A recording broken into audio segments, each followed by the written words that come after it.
Come ride the little train that is rolling down the tracks to the junction.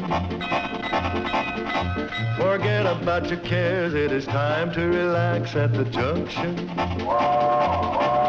Lots of curves, you bet, and even more when you get to the junction. Petticoat Junction. There's a little hotel called the Shady Rest at the junction. Petticoat Junction. It is run by Kate. Come and be her guest at the junction. Petticoat Junction. And that's Uncle Joe. He's a moving kind of slow at the junction. Petticoat Junction.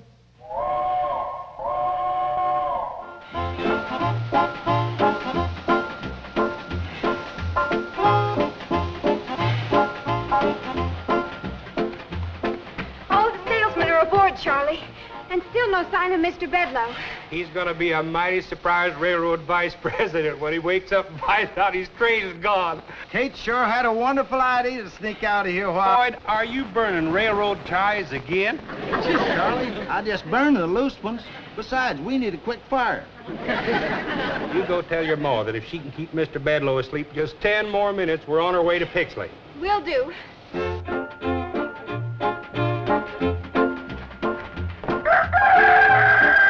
You wake up Mr. Bedloe.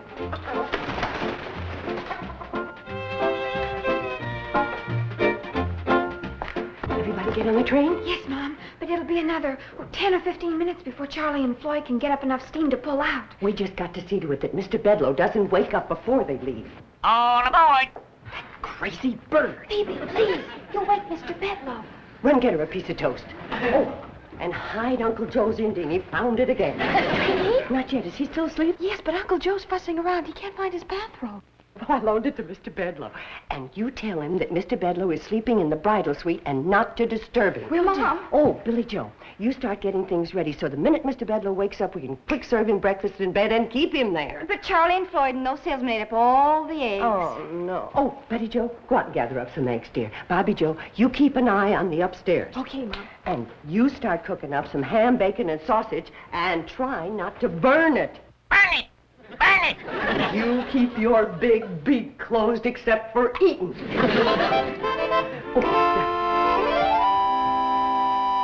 What do you mean, Mr. Bedloe sleeping in the bridal suite? You ought to be sleeping in the barn, and I want my bathrobe back. There's Uncle Joe. Mother says he's not to be disturbed. We'll see about that. Kate! Shh, wake him. What's got into Kate? City feller comes in here, shuts down the railroad, fires everybody, ruins the hotel, and she gives him the best room in the place. Kate! Shh, you're going to wake Mr. Bedloe. That chance. Buried 3 feet deep in the softest feather bed in the hotel. Kate! Joe, please, you'll wake Mr. Bedloe. See, I want to ask you a question. I've got to take these to the kitchen there for his breakfast. That's crazy, that's what it is. Feller deserves to be horsewhipped, and she treats him like royalty. Kate! Wake Mr. Bedloe. Now, Kate, listen. Quiet! You wake Mr. Bedloe! Well, at least you got an excuse to act like a bird brain. Joe, put these flowers in a nice, pretty vase. They're for Mr. Bedloe's breakfast tray. You mean he's getting breakfast in bed? As soon as he wakes up. I ain't a hearing right. I can't be. Didn't he sit right here at this table last night and say he was shutting down the railroad? Yes. And won't that shut down the hotel? Yes. Well, then what in the name of blue thunderation? Mr. Bedloe's awake. He left his eggnog tray outside the door. Eggnog tray? Well, we served him hot eggnog last night about midnight. To get him to sleep. Now, you go help your sisters get Mr. Bedloe's breakfast up to him. I don't want him having to come down to eat. Oh, okay. Now, Uncle Joe, you sit down there and I'll explain all this. What is there to explain? Mean city feller comes out here and wrecks our lives, so naturally we give him the biggest, softest bed in the place. Eggnog at midnight, breakfast carried to him in the bridal suite like he was a groom, and then you... Kate, you didn't... What? You didn't marry that viper, did you? No. We're ready, Mom. Oh.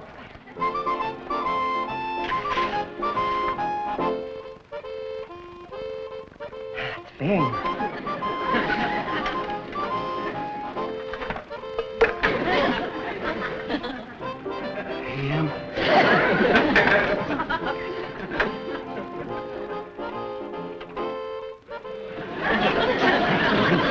Now remember, girls, pretty smiles and happy talk. Ain't you going up and move his jaws for him so he won't have to chew? Joe, I'm doing everything for a reason. Now sit down and I'll explain. I know it looks like I'm being awful soft-hearted. Soft-headed. Before Mr. Bedloe can give orders for shutting down the railroad, he's got to get to Pixley. The only way he can get to Pixley is on the train, and the train is here. Now, if we... It won't work, Kate. I see what you're driving at, but it won't work. You can't keep the train here. It's got to go into Pixley to take those salesmen that spent the night here. Well, Uncle Joe... Now, your second mistake was in thinking you could change Bedloe's mind by being nice to him. Feller like that, you gotta outsmart, outthink. Uncle Joe... I got it. We'll sneak everybody but him onto the train and send it on into Pixley before he comes down. Kate, you know putting him in the softest bed in the quietest room and taking his breakfast up to him was one of the luckiest blunders you ever made. It's playing right into my scheme. Who's blowing that locomotive whistle? My guess would be Charlie. He's the engineer. He'll ruin all my plans.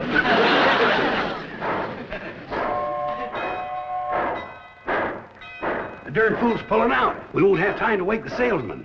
Well, they're on the train, Uncle Joe. How come? Well, I woke him up early. Kate, this is your morning for lucky blunders. Mom, it worked. We heard the train pull out. And now Mr. Bedloe can't go into Pixley. Your idea was brilliant, Mom. I knew it would work. Oh, well... wait a minute, girls. In all fairness, Uncle Joe had the same idea. That's true, girl. It's just that your mother got up first and beat me to it.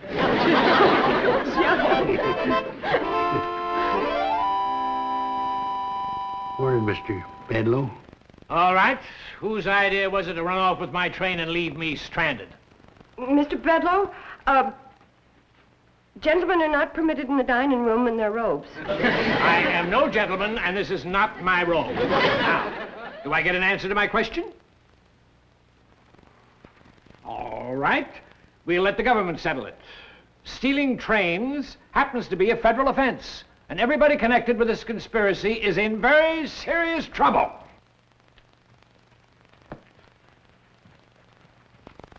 I hope this teaches you a lesson, Kate. Next time you get one of your crazy ideas, check it over with me first. I could have told you this would never work. Hey. What? Somebody's hid my Indian again.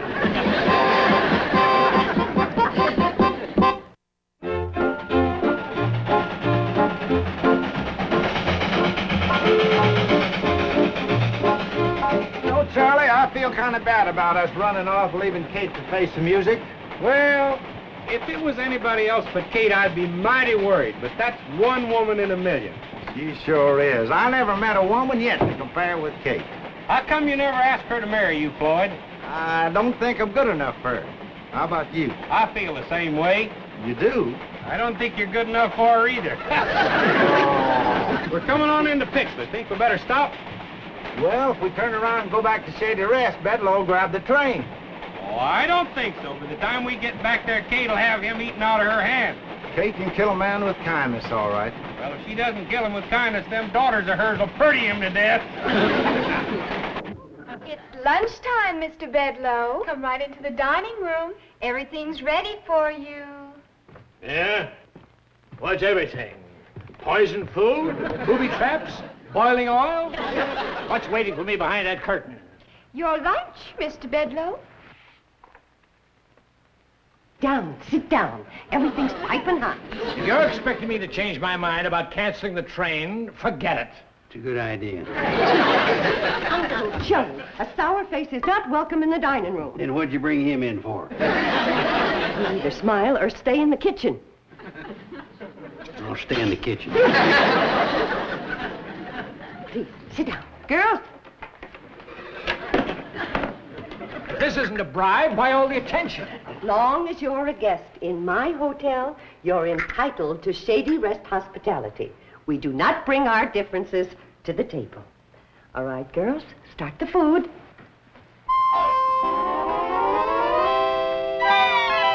More coffee? More pie, Mr. Bedloe? More cake. How about some more homemade ice cream? This time, try my hot fudge on a sundae instead of strawberries and peaches. Oh, please, no more. I've never had such a meal in all my life. Oh, come on. I'll bet your wife cooks a better meal than this every day. Of course, some women don't care about cooking. They're meant to just sit around and look beautiful. Now, don't tell me your wife isn't beautiful. She'd have to be to catch a successful, good-looking man like you.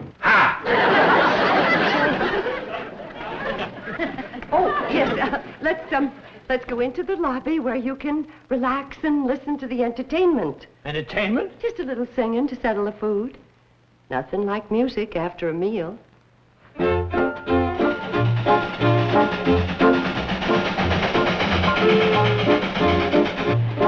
are you trying to do? Jump the track and get a song wrote about you like Casey Jones? Well, I figure the faster we go through Shady Rest, the less chance Bedloe's got of stopping us. We're better than 20 miles out of Shady Rest. Look at it this way, Charlie. The longer we take getting there, the longer Kate and her girls is going to have to work on Bedloe. That's true. I bet they're really melting him down. Oh, I'd sure like to be in his shoes right now. Floating like a zephyr on the soft summer air. Very nice. Lovely voice. All my daughters sing.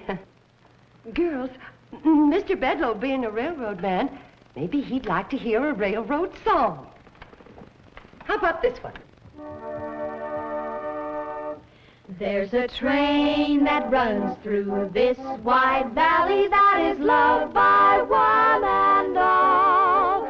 It's the train that starts way up in Pixley called the Hooterville Cannonball. Well, she makes her run through the dead of winter, through the summer, spring, and fall. Neither cold nor heat nor flood can stop her. She's the Hooterville Cannonball.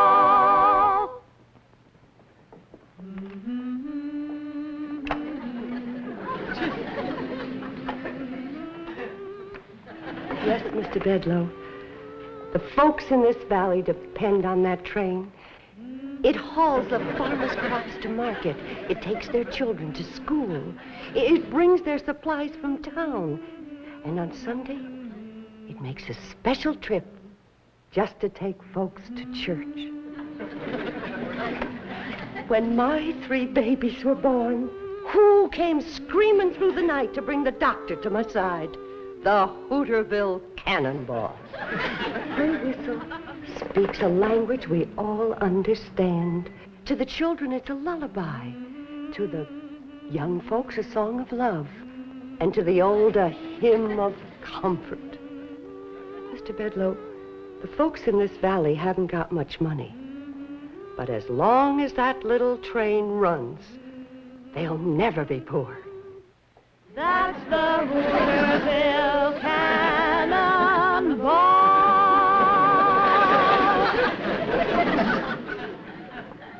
Mrs. Bradley, I came here in anger, and you repaid me with kindness. I gave you bad news, and you gave me warm and friendly hospitality. You and your lovely daughters have taken the time and the trouble to explain what the Hooterville Cannonball means to you and your neighbors. After all of that, could any man say, scrap that little train? Just one. Me. The minute it gets back from Pixley.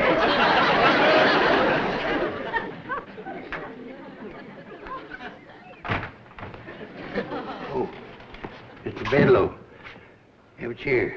Thanks. I will.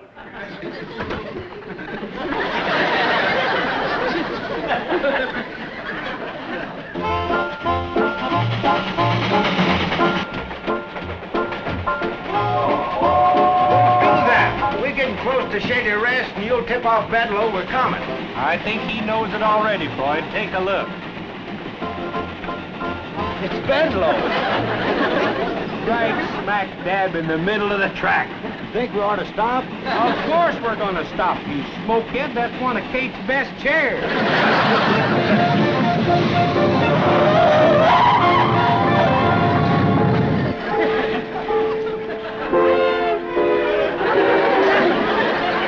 Mr. Bedloe, listen to me. I got something to tell you. Please. Wait a minute. Floyd and Charlie say they can't back all the way to Pixley. It'll be dangerous. They got to go on to Hooterville. Fine, I can cancel the train just as well from there. Oh. Mr. Bedloe, why are you so dead set on not letting this train run? It's bad business. Doesn't make any money. But it doesn't lose any. Floyd and Charlie are on pensions anyway, and they get their wood and water free. Mrs. Bradley, this train is the legal property of the C&FW Railroad, and we are legally responsible for everything that happens to it. If it runs off the track, if it hurts somebody, if it hits a cow, we're responsible. We can be sued. Well, Floyd and Charlie have hit lots of things. Nobody's ever sued. But they could. No, I'm sorry, Mrs. Bradley, but running this branch line just plain doesn't make sense.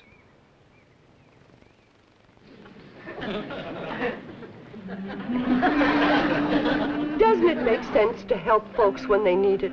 Bring the doctor when you're sick? Take little children to school? Forget it. It won't work. You go up there and tell those two clowns in the locomotive they got 60 seconds to get this thing rolling or I'll cut off their pensions. Guess you win, Mr. Bedloe. I always do, Mrs. Bradley.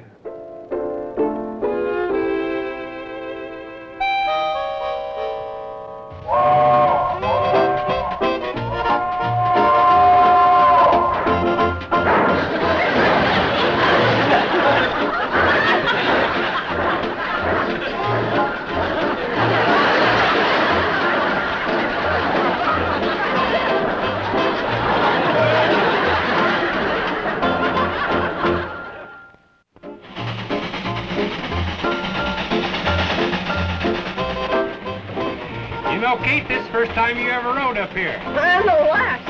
Why didn't you say that? I thought you had a scheme to keep this old train running. Well, I have. That's why I'm going into Hooterville, but it's scary riding up here going so fast. Those things ever blow up? This one never has. You just might today, though. Why? You're squeezing that pipe so hard you're shutting off her water. Can't you go a little faster, Charlie?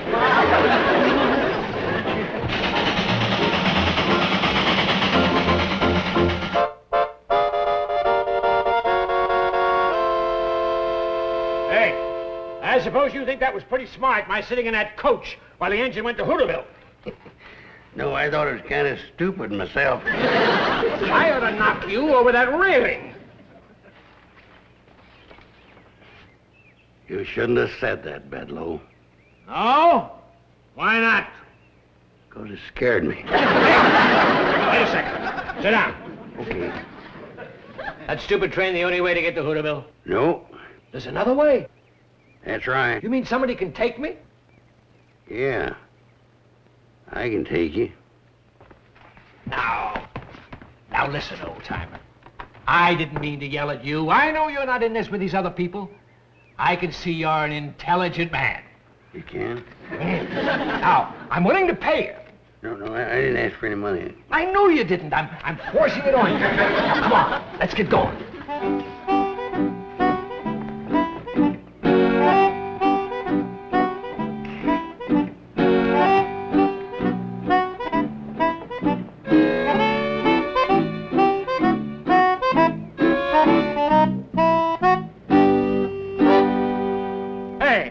What is this? I thought you were going to take me to Hooterville. I am. We'll never get there before tomorrow if you don't walk faster. Walk? The only way you can get there outside the train. Well, why didn't you tell me? You didn't ask me. Let me have my money back.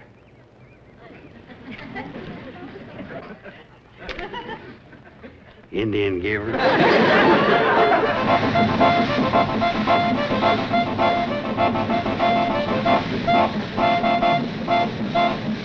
Hiya, boys. Hi, Sam. Kate. Oh, listen. Sam, I need your help. If we don't do something, Charlie and Floyd are going to lose their train. Well, I hate to tell you this, but they've already lost part of it. Oh, I don't mean that. Boys, you go on down and turn around and pick us up on the way back.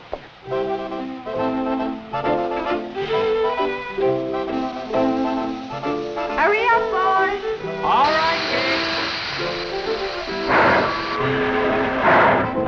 Are you still a deputy sheriff? I never was a deputy sheriff. I was marshal of the 4th of July parade once. That's close enough. Come on. Well, what's this all about, Kate? Come on, I'll explain. Don't worry, girls. I'll handle Bedloe. You know, fighting the railroad's a man's job. Hey, everybody. Mr. Bedloe got away.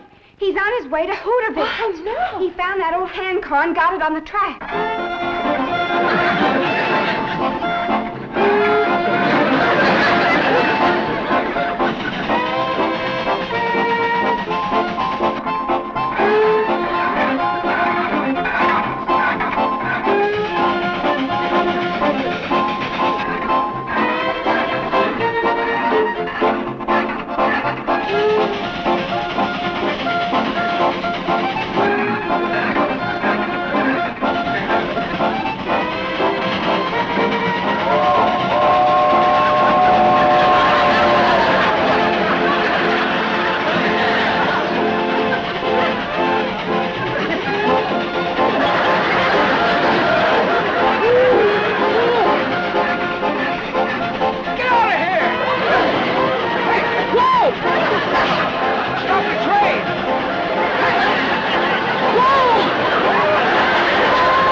Boys.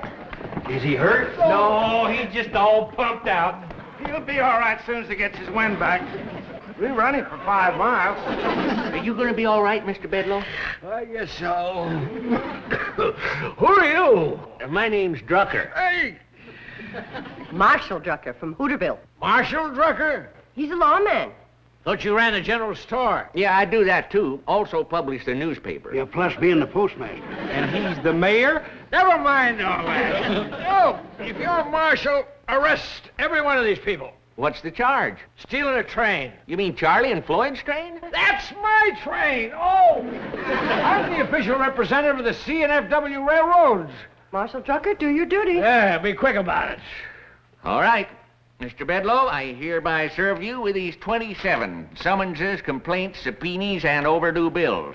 What for? For the damages caused by your train during the past 20 years, and for supplies furnished and services rendered thereto by the citizens of this valley, as named in the complaints, etc., in your hand. Why, that's ridiculous. Totals up to about $150,000. Now, I wouldn't call that ridiculous. Baloney. What judge would honor that? Judge Drucker. You! I'll demand a jury trial. Well, I don't think you could find 12 men around here that ain't in that bunch of complainers. Judge Drucker, isn't there some way that this thing can be settled out of court? What do you mean out of court? I got him right where I want him. Uncle Joe, please. Well, now, I'll tell you, Kate. If Mr. Bedloe was to go quietly back to the city and let Floyd and Charlie resume running their railroad, I might be inclined to show a little judicial leniency and postpone these cases indefinitely. Oh, don't do it. Let's have a big trial. Lots of people. Be good for business. Well, Mr. Bedloe, what do you say? What can I say? You got me over a barrel. Well, come on, I'll back you into Hooterville. It won't be as fast as that hand car, but a heap less time.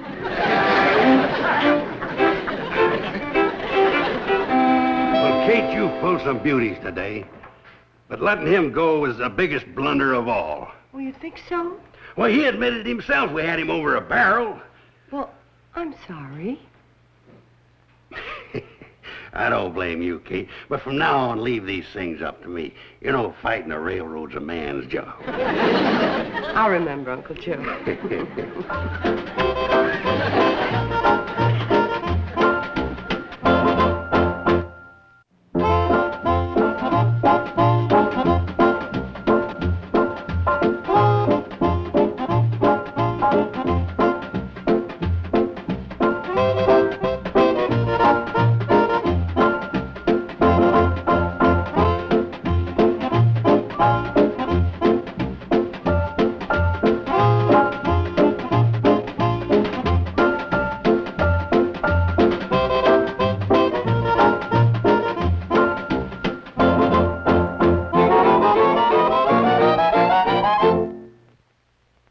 This has been a Filmways presentation.